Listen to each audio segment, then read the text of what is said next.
जब मैं सुबह उठी तो कुछ 800 न्यू फॉलोअर्स थे। इस तरह मेरी शुरुआत हुई और अब मेरी एक कंपनी है which is called easy parenting hub.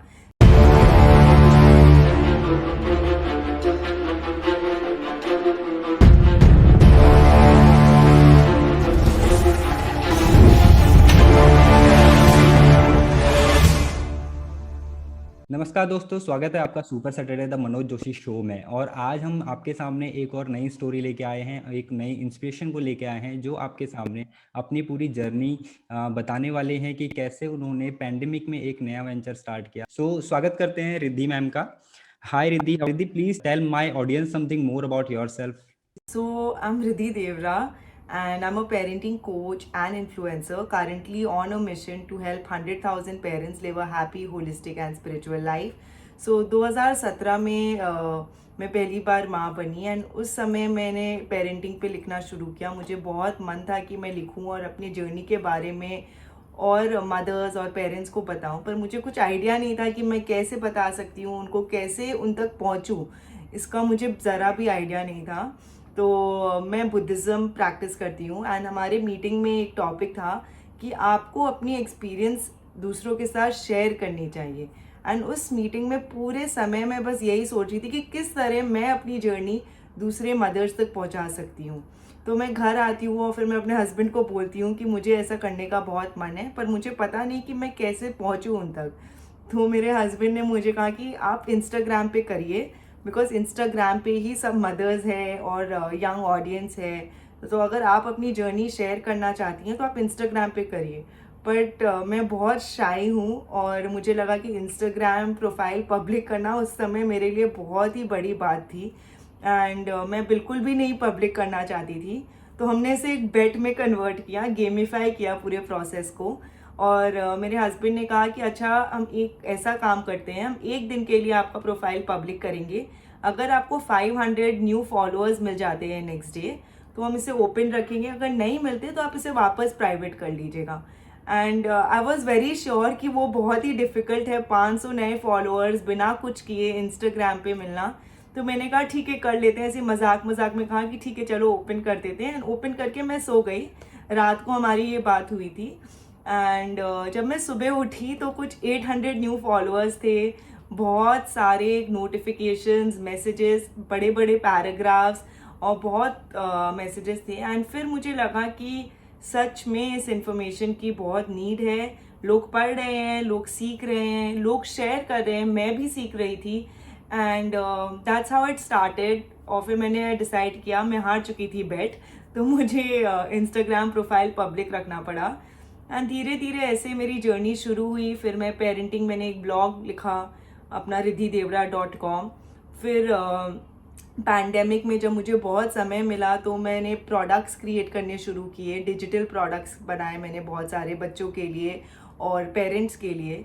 फिर जब मैंने डिजिटल बनाया तो पेरेंट्स ने कहा कि हमें फिजिकल भी चाहिए, तो फिर मैंने फिजिकल बनाना शुरू किया। फिर मैंने फ्लैश कार्ड्स बनाए, एक्टिविटी बुक्स बनाए और बहुत सारे प्रोडक्ट्स बच्चों के लिए बनाए। तो इस तरह जैसे जैसे पेरेंट्स ने मुझसे मांगा कि मुझे इन्फॉर्मेशन चाहिए तो मैंने इन्फॉर्मेशन दिया, जब उन्होंने कहा प्रोडक्ट्स चाहिए तो प्रोडक्ट दिया। सो आई फील जो मेरा पूरा बिजनेस बना और जो ये मेरी पूरी जर्नी थी, ये मुझसे ज़्यादा पेरेंट्स ने डिसाइड की, मैंने बस रिस्पॉन्ड किया। तो अगर आप ऑडियंस को रिस्पॉन्ड करते हैं, ऑडियंस को समझते हैं, उनको अच्छी तरह जानते हैं, तो आपका बिजनेस बहुत ही आसान तरीके से बहुत ही जल्दी ग्रो करेगा। इस तरह मेरी शुरुआत हुई और अब मेरी एक कंपनी है which is called easy parenting hub, जिसमें 1000+ स्टूडेंट्स है, पेरेंट्स है और बहुत सारे प्रोडक्ट्स है जिससे बच्चे और पेरेंट्स सब सीख रहे हैं। ओके। सो बेसिकली ये तो आपका हो गया कि रातों रात आपकी कहानी शुरू हो गई, एक नया बदलाव आया आपकी लाइफ में। लेकिन इससे पहले आप क्या कर रहे थे? तो इससे पहले मेरा एक रिटेल बिजनेस था, it was called Riddhi and रेविका। वो फैशन लेबल है, उसमें हम वेडिंग ट्रूसो कलेक्शन और वेडिंग वेयर और डिज़ाइनर अपैरल्स फॉर विमेन बनाते थे। एंड बहुत अच्छा चल रहा था, स्टोर था हमारा। एंड बट लॉकडाउन में अचानक एक दिन, और बहुत सारे ऑर्डर्स थे, पर अचानक जैसे ही लॉकडाउन हुआ शादियां कैंसिल हो गई, ब्राइड्स को पता नहीं था कि उन्हें चाहिए कि नहीं आउटफिट। तो रातों रात जैसे मेरा एक बिजनेस ख़त्म हुआ दूसरा शुरू भी हुआ। बट एक बिजनेस मेरा काफ़ी मतलब मैंने डिसाइड किया, शायद अगर मैं उसे करती तो चलता, बट मैंने डिसाइड किया कि अब मैं इसे छोड़ के कुछ ऐसा करूँगी जो मैं घर से अपने बच्चे के साथ रह के कर सकती हूँ। So I let go of that business and I am glad I did, because अब मैं बहुत ही खुश हूँ, मैं घर पे हूँ, मैं वो कर रही हूँ जो मुझे बहुत पसंद है, और सब सही है। ओके। सो आपने अगर मैं ऐसे कह सकता हूँ कि आपने ऑफलाइन बिजनेस भी किया और फिर अभी ऑनलाइन बिजनेस भी कर रहे हैं, तो क्या डिफरेंस आपने नोटिस किया कि ऑनलाइन और ऑफलाइन में क्या स्कोप है, या फिर आपका जो वर्किंग स्टाइल है वो कैसे था, और अपनी पर्सनल लाइफ किस तरीके से चेंज होती है? राइट। सो ऑफलाइन में I feel the time commitment बहुत ज़्यादा है, डिस्टेंस फ्रॉम द फैमिली भी बहुत ज़्यादा है। ऑनलाइन में क्या, अगर आप सोचिए एक ऑफलाइन वर्कशॉप कर रहे हैं तो आपका कितना लिमिटेशन हो सकता है। एक स्पेस का लिमिटेशन है, एक हॉल अगर आप लेते हैं उसका एक कॉस्ट है। हॉल में आप लोगों को बैठाते हैं, उसमें एक लिमिटेशन होगा कि इसमें मैं 100 लोग को बैठा सकती हूँ या 200 लोग को बैठा सकती हूँ। Distance from you is so much. कोई पीछे रो में बैठा है तो उसका डिस्टेंस आपसे कितना ज़्यादा है। फिर in cost is much much more, because कोई आएगा तो आप उन्हें कुछ खिलाएंगे भी, कुछ पिलाएंगे भी, थोड़ी खातिरदारी करेंगे, सब कुछ। फिर उनको इनवाइट करने के लिए टिकट्स भेजेंगे, तो आपके खर्चे भी बहुत ज़्यादा है, समय भी आपको बहुत ज़्यादा लगेगा, और ये सब करने के बाद आप एक लिमिटेड ऑडियंस तक ही पहुंच सकते हैं। बट ऑनलाइन में the scope is phenomenal. There is no limit on the audience that you can host. You can talk to 100 people, 200, 300, 5,000 people if you want, without any pressure, no expenses, just you have to log in and start. And जो आपसे information ले रहे हैं उनके लिए भी बहुत आसान है, बिकॉज उनके लिए भी कोई खर्चा नहीं, उन्हें ट्रैवल करके नहीं आना पड़ रहा है। अगर कोई यूएस से है तो वो कर सकता है। अब जैसे मैं पेरेंटिंग वर्कशॉप्स करती हूँ, सो मेरे पास पेरेंट्स जुड़ते हैं यूएस से, दुबई से, श्रीलंका, फिलीपींस, मणिपाल, सब अलग अलग जगह से, छोटे छोटे गांव से भी लोग जुड़ते हैं। और उनके लिए ये इन्फॉर्मेशन मिलना उनको कितना डिफ़िकल्ट होता अगर आप इसमें एक प्राइस टैग लगा देते कि आपको चल के गुड़गांव आना पड़ेगा, आपको इस हॉल के टिकट्स लेने पड़ेंगे, बट शायद वो नहीं आ पाते। बहुत सारे लोग जो सीखना चाहते हैं वो शायद नहीं सीख सकते। तो there is a huge difference if you are a teacher, if you are a coach, or if you have any product or service, you have to be in the online space if you really really want to grow.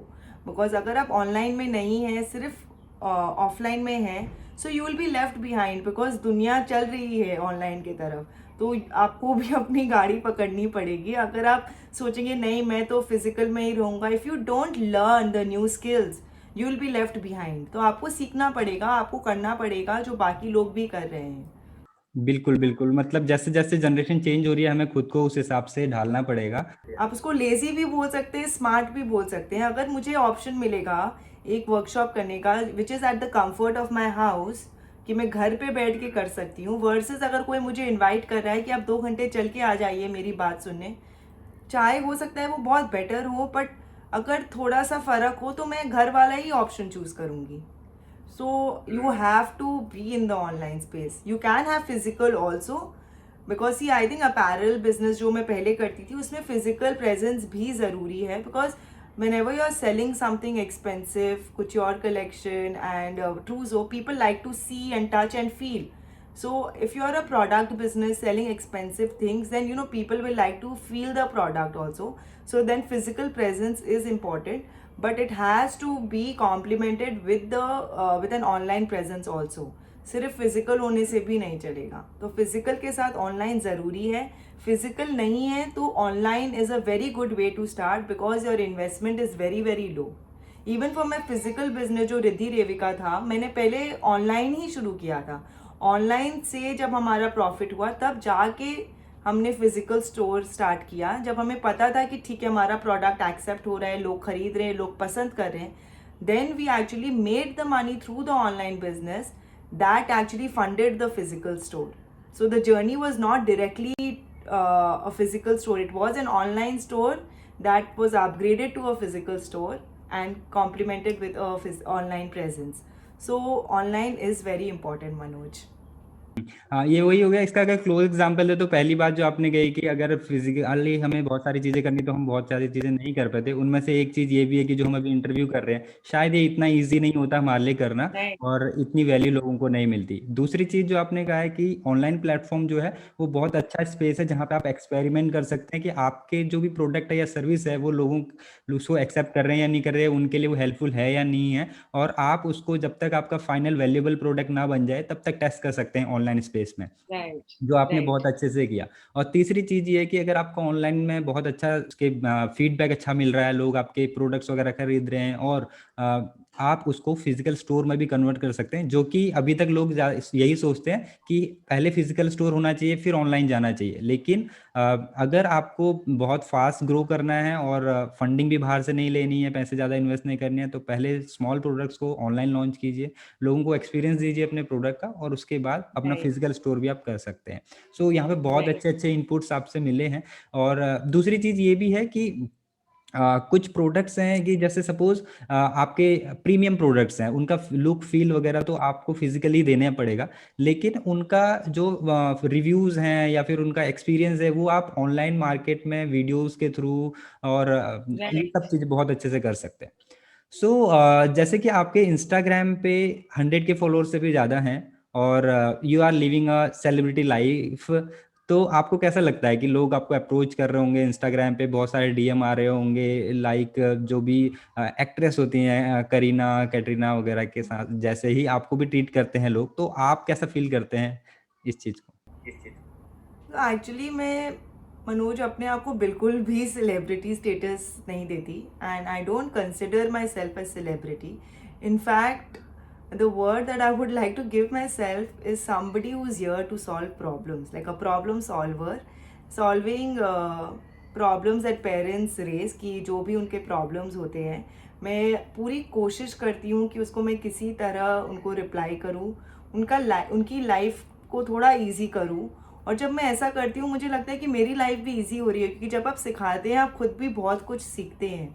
तो 2017 में जब मैंने ये शुरू किया करना, और 2021 में हम हैं, तो मैंने बहुत कुछ सीखा है, क्योंकि मैं भी एक फर्स्ट टाइम मदर थी 2017 में. तो तब से लेके अब तक की जो जर्नी है, मैंने अपने आप को एक प्रॉब्लम सॉल्वर के जैसे ही पोजीशन किया है कि I am here to simplify your life in whatever capacity that I can, चाहे छोटे ही रूप में मैं करूँ, बट वही मेरा मिशन है, to make. So the mission statement is I want to help 100,000 parents live a happy, holistic and spiritual life. तो मुझे लगता है कि अगर आप एक जन को भी ऐसा एक मैसेज भेज दो जो उनके लाइफ को चेंज कर सकता है, और फिर वो किसी और को बताए, और फिर वो किसी और को बताए, so there is a ripple effect and the impact is massive. So that is what my mission is. I want to be approachable for as long as I can. I want to respond to parents personally for as long as I can, and I want to help as much as I can. So I don't want the celebrity status or the celebrity crown, and I feel that's the difference between a celebrity and an influencer. So an influencer is an ordinary person who is trying to influence somebody in a very small way through sharing his or her life experiences or whatever they are learning, and you're sharing that. And so whatever I teach my son, I share it on Instagram. So this is what I'm doing with my son, ये मैं कर रही हूँ, आप भी ये try करिए. अगर आप कर रहे हो और अगर लग रहा है पेरेंट्स को कि उनको फ़ायदा हो रहा है, तो वो आपसे जुड़े रहेंगे. तो अगर आप किसी के लाइफ को ईजी करते हैं तो वो लोग आपसे जुड़े रहते हैं, वो आपको आसानी से छोड़ते नहीं हैं. तो और वही मेरी कोशिश है. एंड ऑनेस्टली अगर मुझे कभी आजकल जब मैं पार्टीज़ में जाती हूँ या बाहर जाती हूँ, तो कुछ लोग ऐसे मिल जाते हैं जो मुझे पहचानते हैं, एंड मैं बहुत ऑकवर्ड हो जाती हूँ, and I feel very like embarrassed, और I just the feeling is weird. It's good to see people that people know you, but I'm a very shy person, so I am very very awkward when people say that they know me, and yeah. Okay, so I totally agree with you. Like before calling you on interview, I was just following you on Instagram कि आपके जो daily live shows आ रहे थे या वो जो भी आप कंटेंट डाल रहे थे, एंड आई नोटिस दैट कि जो भी लोग आपसे क्वेश्चन कर रहे हैं, चाहे वो लाइव पे कर रहे हैं या फिर चाहे स्टोरीज में रिप्लाई कर रहे हैं या फिर आप कंटेंट वीडियो के थ्रू किसी को रिप्लाई कर रहे हैं, तो that those piece of content so genuine, because वहाँ पे ऐसा नहीं था कि आप बस सामने वाले को इम्प्रेस करने के लिए कुछ कर रहे हैं, आप प्रैक्टिकल नॉलेज दे रहे थे वहाँ पे, जो प्रैक्टिकली आप चीज़ें कर रहे थे, because I truly believe in practical things. So मैं बहुत जल्दी वो चीज़ मैंने नोटिस करी, एंड आई थॉट लाइक कि यार रिद्धि जी को तो अपने शो पे बुलाना ही पड़ेगा। सो आपको एक चीज़ और मैं कहना चाहूँगा, मतलब पूछना चाहूँगा आपसे कि पहले तो कॉन्ग्रेचुलेट करना चाहूँगा कि बिकॉज जहाँ पे बहुत सारी जो गर्ल्स होती हैं वो अपना करियर क्विट कर देती हैं आफ्टर एक मदर बनने के बाद, उनको लगता है कि अब they have more responsibility toward her son और डॉटर और बेबी, और फैमिली की भी रिस्पॉन्सिबिलिटी बढ़ जाती है, और जो शेड्यूल होता है वो बिल्कुल चेंज हो जाता है, क्योंकि बच्चा रात को जगा रहता है और दिन में सोता रहता है, तो बहुत सारी चीज़ें होती हैं। बट वहाँ पे आपने एक एग्जाम्पल सेट किया कि आपने वहाँ से अपने करियर को स्टार्ट किया, तो आपने बहुत अच्छा मैसेज तो ऑलरेडी दिया हुआ है कि मतलब करियर कहीं से भी स्टार्ट किया जाता है, बट इसमें क्या आप ऐड ऑन कर सकते हैं जिससे कि लोगों को ये समझ में आए कि आप कहीं से भी स्टार्ट कर सकते हैं करियर और कहीं पे भी कोई स्टॉपेज नहीं होता है। तो मुझे ये लगता है कि ये आपके पर्सनल टेम्परामेंट पे डिपेंड करेगा मनोज। तो ऐसा नहीं है कि जैसे कि अगर सपोर्ट सिस्टम आपका अच्छा नहीं है, आपको लगता है कि आप अभी नहीं कर सकती और आपको बच्चे पे ज़्यादा ध्यान देना है, so I completely respect that decision that mothers make for their children. It is not an easy decision, क्योंकि आपने एक लाइफ को लाया है, लाइक आप एक बच्चा है आपके गोद में, तो आपकी कुछ रिस्पॉन्सिबिलिटीज़ है उसके तरफ।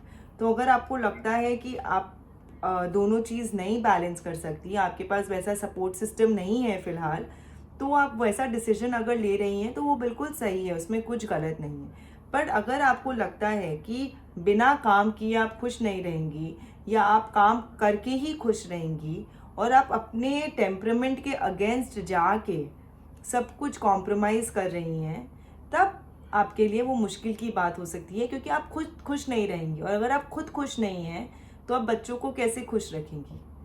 तो अगर ऐसा नहीं है कि अगर आप वर्किंग पेरेंट हैं तो आपको बच्चे के लिए समय नहीं मिलेगा, बच्चे के लिए समय मिलेगा। जिस तरह हम हर चीज़ के लिए समय निकालते हैं, खाने के लिए, सोने के लिए, और टीवी देखने के लिए भी हम कुछ समय निकालते हैं, अपने दोस्तों के लिए, परिवार के लिए समय निकालते हैं, ठीक उसी तरह आप काम के लिए भी समय निकाल सकते हैं, अगर वो आपके प्रायोरिटी लिस्ट में कहीं ऊपर है तो। और ज़रूरी नहीं है कि आप अगर काम कर रहे हैं तो आपको दिन में 10 घंटे ही देने हैं। आप वैसा काम भी डिसाइड कुछ ऐसा शुरू कर सकते हैं, और अब तो डिजिटल स्पेस इतना बड़ा हो रहा है कि आप दिन में 2-3 घंटे काम कर सकते हैं। तो उससे अगर आपको खुशी मिल रही है वो 2-3 घंटे काम करके, एक sense of independence, liberty feel हो रहा है, तो आप ज़रूर वैसा करिए। और अगर आपको लग रहा है कि नहीं, मैं फुल टाइम जॉब करके भी अपने बच्चे को मैनेज कर सकती हूँ, तो आप वैसा करिए। तो जो भी आपका आपका मन कह रहा है, जो भी आपको लगता है, आपका जैसा टेम्परामेंट है। और कुछ लोग होते हैं जिनके पास सपोर्ट सिस्टम है, फिर भी वो पूरा समय अपने बच्चे को देना चाहते हैं, और वो भी सही है। अपने बच्चे को, परिवार को संभालना भी एक बहुत बड़ा काम है। तो अगर आप घर पे हैं तो आप बहुत सारी बचत कर सकते हैं। तो इट्स नॉट लाइक अगर आप कोई भी चीज़ कर रहे हैं, आप उसको अपना 100% दीजिए। Your goal in life is to be a good homemaker, you be the best homemaker. Your goal in life is to be a parenting coach. You try and give it your best and do your best. And just work hard and do your best basically. तो ऐसा नहीं है कि काम करना ही ज़रूरी है, काम करना ही पड़ेगा, ऐसा नहीं है। जो भी आपका टेम्परामेंट है, जो भी आपकी एबिलिटी है, जो आपको लगता है आपको खुशी मिलेगा जिस चीज़ से, आप वैसा करिए। तो मुझे ऐसे लगता है कि अगर मैं घर पे पूरे टाइम रहूँगी तो वो मेरे को उससे खुशी नहीं मिलेगी। मतलब अगर मैं पूरे टाइम बिना कुछ किए सिर्फ घर पे हूँ, तो वो मेरे लिए इनफ नहीं है। I want something exciting in my life, I want something that is making me happy, and this is something that is making me happy. And मैं क्या हूँ, मैं वर्क लाइफ इंटीग्रेशन फॉलो करती हूँ। तो I don't treat work and life as separate things. So, like if I'm working, if my family needs me, I'm going to stop everything that I'm doing and I'm going to be there for my family. अभी मुझे Covid हुआ था 2 महीने पहले, तो 1 महीने मैं बिल्कुल भी काम नहीं कर रही थी, My focus was my family, the focus was my health, and that was my focus. काम आप सोच सकते हैं काम के बारे में, बट अब मैं कुछ कर नहीं रही थी उस समय, क्योंकि मुझे उस टाइम मेरी प्रायोरिटी ये थी. तो that is work life integration. You are available for whatever you feel is more important, but that will again, वो आपके नेचर ऑफ वर्क पे डिपेंड करेगा. अगर आप कोई प्रोफेशनल जॉब में हैं तो आप इतना फ्लेक्सिबल नहीं हो सकते. तो वो आपको देखना पड़ेगा आप किस टाइप का जॉब पिक करते हैं, किस टाइप का काम पिक करते हैं अपने लिए, और कितना समय आप दे सकते हैं. तो ये सारी चीज़ें सोच के आप कुछ शुरू करिए. ओके. सो जैसे कि आपने सोशल मीडिया पे काम किया है, और अगर कोई भी सोशल मीडिया पे काम करता है तो वीडियोस या फिर अपना फेस शो करना, that is very important thing. And जैसे कि आपने भी शुरू में एक चीज़ कही कि यू आर अ शाई पर्सन, तो आपने भी बहुत सारी ऐसी चीज़ें फेस की होंगी जो कि फर्स्ट टाइम सोशल मीडिया पे करना बहुत मुश्किल होता है, या फेस दिखाना, या फिर कुछ बोलना, या अपने आप को रिकॉर्ड करना. तो आपने उन सब चीज़ों को कैसे हैंडल किया, और कौन कौन से ऐसे स्किल्स हैं जो हमें ग्रो करनी चाहिए, लर्न करनी चाहिए इस फोमो इफेक्ट से, या फिर ये फियर से निकलने के लिए? सो आई थिंक कि आपके जर्नी में जो सबसे बड़ा ऑब्स्टिकल होता है वो आप खुद है. कोई भी जर्नी में आप खुद, आपका माइंडसेट है और आप खुद है. So first you have to deal with yourself. तो जैसे मैंने शुरू किया था 2018 में, मैंने इंस्टाग्राम प्रोफाइल पब्लिक किया. लिख रही थी मैं 2017 से. 18 में इंस्टाग्राम प्रोफाइल पब्लिक किया, बट मैं सिर्फ पिक्चर पोस्ट और कंटेंट डाल रही थी. It's not making videos, because कहीं ना कहीं वो डर था मेरे अंदर कि मैं नहीं कर सकती, मुझसे वीडियोस नहीं होगा. और कभी कभी आपको ऐसा लगता है कि लोग क्या कहेंगे, अच्छा नहीं बनेगा. तो वो सारी वो ना हिचक, वो थी मेरे अंदर. बट 2020 में जब मैंने बहुत सारे डिजिटल कोर्सेज किए, तब मैंने देखा कि लोग कर रहे हैं, उनके अंदर हिचक है, फिर भी वो ट्राई कर रहे हैं, वो कोशिश कर रहे हैं वीडियोस बनाने की. तो फिर मुझे लगा कि जब सब कर रहे हैं तो मैं क्यों नहीं, मैं भी करूँगी कोशिश. इनका भी फर्स्ट टाइम है. So when you are in the right support group, when you are in the right environment, तब आपको एक मोटिवेशन मिलता है. तो वही मोटिवेशन मुझे 2020 में मिला. एंड आई वाज लाइक कि I have to do it, I can not lose even without trying. तो मैंने कहा कि ठीक है, मैं अपनी वीडियो रिकॉर्ड करूँगी एंड मैं इसे डालूंगी. एंड मेरी पहली वीडियो बहुत ही खराब बहुत ही ऑकवर्ड, एंड वो सबकी पहली वीडियो ऐसे ही रहती है, because you are on the camera for the first time. तो आपका हिचक रहेगा. एंड स्क्रिप्ट मैंने याद किया था, अब मैं बिल्कुल भी कुछ याद नहीं करती. जैसे अब मैं आपसे बात कर रही हूँ तो मैं एकदम ईजिली कर पा रही हूँ, पर पहले मुझे हर चीज़ मैं याद करती थी, फिर उसको रिकॉर्ड करती थी. एक भी वर्ड इधर उधर होता था तो मुझे लगता था गड़बड़ हो गया, फिर मैं पूरा वापस शुरू से शूट करती थी. तो वो सारी चीज़ें, पर जब तक आप शुरू नहीं करेंगे तब तक वो इम्प्रूवमेंट नहीं आएगा. तो इट्स वेरी वेरी इम्पॉर्टेंट कि आप वो मेंटल ब्लॉक के बाहर निकले और आप अपनी वीडियोस बनाइए. एंड एक और चीज़ जो लोग सोचते हैं कि मैं देखने में उतनी अच्छी नहीं हूँ, और लोग मेरा मजाक उड़ाएंगे, कौन देखेगा मेरी वीडियो. कोई फ़र्क नहीं पड़ता. आई फील लाइक पहले जब मैं इंस्टाग्राम पे थी, I used to really focus on my look and like makeup, hair and everything. But now I realize nobody cares.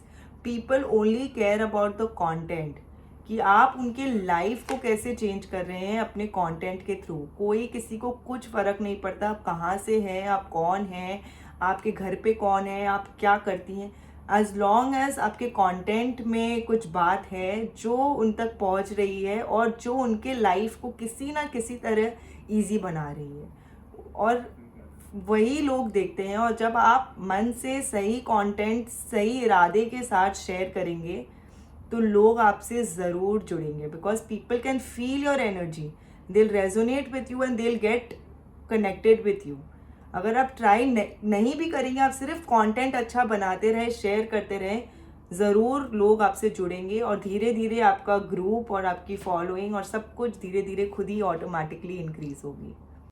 या दैट्स ट्रू. मतलब वैल्यू एडिशन तो बहुत जरूरी है. आप मतलब कि सिर्फ शो ऑफ करने से भी कुछ नहीं होगा, बिकॉज आप शो ऑफ एक लिमिटेड टाइम तक करेंगे. जब तक एक्चुअली दिल से वैल्यू एडिशन नहीं कर रहे, तब तक चीज़ें नहीं बदलेंगी. और उसके लिए कुछ सोचने की जरूरत नहीं है, सीधा फोन उठाओ और शूट करो और स्टार्ट हो जाओ. सो एक और राइट. चीज़ है यहाँ पे कि बीइंग अ गर्ल और वीमेन, क्योंकि सोशल मीडिया पे मैंने बहुत ज़्यादा देखा है कि जैसे कोई लड़की वीडियो डाल रही है, एक्चुअली लड़कों के साथ भी होता है, बट अगर हम लड़कियों की तरफ देखें तो बहुत ज़्यादा होता है कि उनको एक तो अनवांटेड मैसेजेस वगैरह आने स्टार्ट हो जाते हैं, या फिर कमेंट्स में कोई ट्रोल कर रहा है या कुछ और कर रहा है, मतलब बहुत सारे नेगेटिव कमेंट्स आते हैं या कुछ आते हैं, और जो फर्स्ट टाइम स्टार्ट कर रहा होता है वो ना इन सब कमेंट्स वगैरह को बहुत सीरियसली लेता है, या फिर उनको हर्ट करते हैं, और ये इश्यू भी होता है यार, फैमिली वाला कोई दिखेगा तो वो सोशल मीडिया बंद करवा देगा या सब कुछ। तो वो सब चीज़ें आपके साथ हुई? अगर हुई तो कैसे हैंडल किया आपने? सो ऑनेस्टली उतनी ज़्यादा भी नहीं हुई, and I think it depends a lot on the kind of content that you are creating and the kind of people that you are attracting. तो उस पर भी बहुत डिपेंड करेगा आप किस टाइप का कंटेंट। हाँ, थोड़ा बहुत आई थिंक सबके साथ ही होता है, because Instagram is an open space. So आप जब पब्लिक जा रहे हैं, आपको पहले से ही ये समझ होनी चाहिए कि ऐसा होने वाला है। एंड हर तरह के लोग हैं, आप सबका मुंह नहीं बंद कर सकते, लोग क्या कर रहे हैं आप वो चेंज नहीं कर सकते, बट आप कैसे रिएक्ट कर रहे हैं वही आपके कंट्रोल में है। तो अगर आपको बहुत बॉदर करे, आप प्रोफाइल ब्लॉक कर दीजिए या आप उस कमेंट को डिलीट कर दीजिए। I don't feel the need to actually respond, कि रिस्पॉन्ड करने की कोई ज़रूरत नहीं है कि आपने ऐसे कैसे कहा, आपने ऐसे क्यों कहा, आपकी हिम्मत कैसी हुई, आपने मुझे ऐसा कमेंट भेजा। मैंने आज तक अपने ये 4-5 साल जब से मैं इंस्टाग्राम पे हूँ, मैंने आज तक कोई भी ऐसे कमेंट को बिल्कुल भी एंटरटेन नहीं किया। If it is a very disgusting comment, all I do is I block the account or I delete the comment. But I have never really entertained any comment which is negative, because I don't feel it deserves my time and energy. And I feel that आपके पास जो भी energy है और time है, आप उसको positive way में use करिए. Instead of responding to this negative message, you respond to 10 parents who are actually asking you for good value content, who are asking you कि please मुझे ये बताइए मैं कैसे ये करूँ। तो आप उस पर टाइम देंगे कि इनको टाइम देंगे कि मैं आपने ये क्यों किया। तो मैं आज तक कोई भी ऐसे कमेंट एंटरटेन नहीं करती, एंड ऑनेस्टली मुझे ज़्यादा इस टाइप के कमेंट्स मिले भी नहीं। सो हर कोई जब कुछ नया स्टार्ट करता है तो जीरो से स्टार्ट करता है, तो अगर आपने इंस्टाग्राम की जर्नी स्टार्ट करी तो वो भी जीरो से स्टार्ट करी, और आज आप 100K से ऊपर हैं, तो आप क्या कहेंगे कि इसके पीछे क्या सीक्रेट है मेन, कि बहुत जल्दी से फास्ट ग्रो करा जा सकता है, और कोई टिप्स जो स्पेशल टिप्स हैं जो आप ऑडियंस को देना चाहते हैं? सबसे पहला टिप है, शुरू करिए। सोचने में समय मत बर्बाद करिए। मैंने शुरू किया एक दिन में, कोई प्लानिंग नहीं की मैंने कि मैं करूँगी, ठीक है, मैं ये बनाऊँगी, फिर ये परफेक्ट पिक्चर खींचूँगी। कुछ पिक्चर्स भी नहीं थे मेरे पास। तो आप ज़्यादा सोचने में, एनालिसिस पैरालिसिस, सोचने में इतना समय मत बर्बाद करिए कि आप शुरू ही नहीं कर पाए। So you know it's very important, speed बहुत ज़्यादा ज़रूरी है। तो आप सोचने में समय मत, आपको करना है आप करके देखिए ना, अगर नहीं होगा आप कुछ और करिए। बट अगर आप सोच रहे हैं और आप कुछ नहीं कर रहे, उससे कुछ फ़ायदा नहीं होने वाला। आपको ये भी नहीं पता चलेगा कि ये आपको करना है कि नहीं करना है। तो अगर आपने 6 महीने वेस्ट कर दिए सोचने में और फिर शुरू किया और फिर 6 महीने बाद आपको पता चला कि ये आपको नहीं करना है, तो 1 साल लग गया। पर ये चीज़ आप 6 महीने में पता कर सकती थी अगर आप आज शुरू करेंगे। तो सबसे पहला टिप है कि ज़्यादा मत सोचिए, जो भी आपको अच्छा लगता है, जो टॉपिक के लिए आपके अंदर पैशन है और जिसके लिए आपको लगता है एक ऑडियंस है, लोग हैं सुनने वाले उस टॉपिक के बारे में, तो आप 1 दिन बिताइए, 2 दिन बिताइए, मैक्सिमम 1 हफ्ता स्पेंड करिए डिसाइड करने में आपको क्या करना है। उससे ज़्यादा नहीं, टाइम फिक्स करिए और तुरंत शुरू करिए। That is very important. Second thing, जब भी आप कुछ कर रहे हैं, आप अपने बारे में मत सोचिए, जो आपकी ऑडियंस है आप उसके बारे में सोचिए कि उनको क्या चाहिए, उनको क्या चीज़ से फ़ायदा होगा, उनको क्या चीज़ मैं बता सकती हूँ जिससे उनकी परेशानी कम होगी।